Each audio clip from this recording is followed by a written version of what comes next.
Tell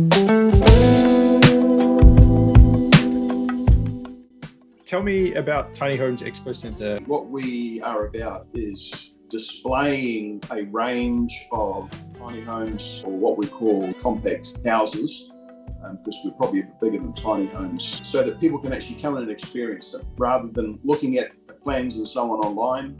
But we have a couple of sites right now, one in Silverdale, another one out in South Auckland.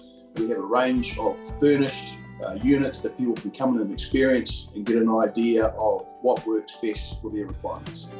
How long have you been in business and how many employees do you have now? We're getting bigger all the time. Personally, I've been in business for 35 years in various businesses. Here in this business, we set up here in Silverdale a couple of years ago. We saw the site. At that time, my business partner had been thinking down the development of this concept for some time. And when we saw the site and we'd earlier connected in business, we thought that it was a great opportunity to trial this concept. And it's proven to be a very good decision. So right now we have 12 staff across our two sites, but over and beyond that, I mean, there's a huge number of other people that we support on the way through, because we've got a full build team that build exclusively for us to our designs. And we've got a number of other operators that we deal with, not on an exclusive basis, but we're certainly a critical part of our business chain, transporters, and we've now got a finance arm. We've got a number of things that we're developing at the moment. So it's continuing to grow. It's certainly a lot bigger than it was when we started. Speaking of, you mentioned you moved in a couple of years ago to Silverdale. What made you decide to set up shop here? The location, really. I mean, we were looking for a high-profile site, and this site was available, and actually, surprisingly, had been sitting around for some time. It was absolutely ideal for what we wanted to achieve. A lot of the traffic we get, a lot of the foot traffic we get coming through the yard is purely by its location on a very busy highway, the main highway through the Hibiscus Coast here. Silverdale's a quaint little village atmosphere, which we also love, but primarily it's the high-profile nature of the site on a very busy highway. What would you like to see happen for the Silverdale areas over the future, or in the future, I should say? Well, I mean, Silverdale is in a really good position, to be honest. We've got a lot of residential development going on around the area, and that looks set to continue to grow. It's extremely handy to the motorway, so it's very easy just to duck off and get back on. It's also, we've got a lot of developing network of industry. For us, with the industrial component of Silverdale just on the other side of the retail area here, which is where all of our house building goes on. It's extremely handy to be able to have that so close. So if we've got customers that want to have a look at the progress on a build that we're doing for them, it's very easy just to duck them across and have a look at that. I think in the future, I'd like to see more cooperation in marketing and so on, I guess, from different businesses in the area. I'd like to see a greater variety of retail operators functioning out of the Silverdale region. I mean, there's more and more of them tucked away into various places, but the little township here, what was the original Silverdale village, I actually love it. It's just a quaint atmosphere. Perhaps it'd be good to see a bit of an upgrade on some of the look and feel of the village. Nice. I know that that's some of the stuff that we've been discussing at the committee levels for the Business Association, but very happy with Silverdale Village as a destination for this site of what we're doing.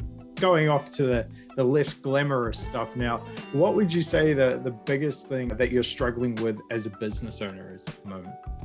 I mean, in this industry, it's pretty well known about the issues around materials supply. We've now got the economic climate, so the funding side of things has got a lot tougher. I mean, we've certainly seen a significant change in our turnover since the beginning of the year. It's almost like the tap got turned off here around February, March. We're recovering from that, pivoting, making some changes, starting to bring a bit more of the finance stuff in-house. We've developed another entity to draw in private funds and so on to be able to fund some of the things that we're doing. We're on top of, as best we can, on the material side of things. We're tending to stockpile for our needs a bit more than we were doing so that we can have continuity of supply and keep the turnover, the speed of the turnover of the builds up. But that's certainly been a challenge. What's one piece of advice that you would like to give other business owners out there, and in particular for business owners within Silverdale? I think one of the most important things that businesses can do is come to an acceptance that you don't have all the answers. I don't care what it is that you're doing, you just don't have all the answers. And so be prepared and focus on achieving a network of people around you who have complementary skills, and then draw on those skills. You don't last 35 years in business without learning a few things along the journey. For those that are interested in learning more about Tiny Homes Expo Centre and seeing what you offer and so forth, how do they get in touch with you guys, and where do they find you? I know we spoke about you being in Silverdale, but not the exact location. I'm sure a lot of people have seen it, but give us the details. We're at 2 Silverdale Street, so we're right on the corner of the Hibiscus Coast Highway and Silverdale Street, right there in the what was the old Silverdale Village at the bottom of the hill. And we also have a location in Mount Wellington, 500 Alistair Camille Highway. So it's the old Moyes car yard site. Again, another very high profile, high traffic flow site. The other way too, and we'd love to see you on the yard. I mean, the whole concept of our business is come and experience it. And talk with our staff. We're knowledgeable. We're gaining more knowledge on the way through. I'd like to think we're very helpful and very customer-centric in our focus. The other way is to go through our website, go tinyhomes.nz, have a look at what's on there.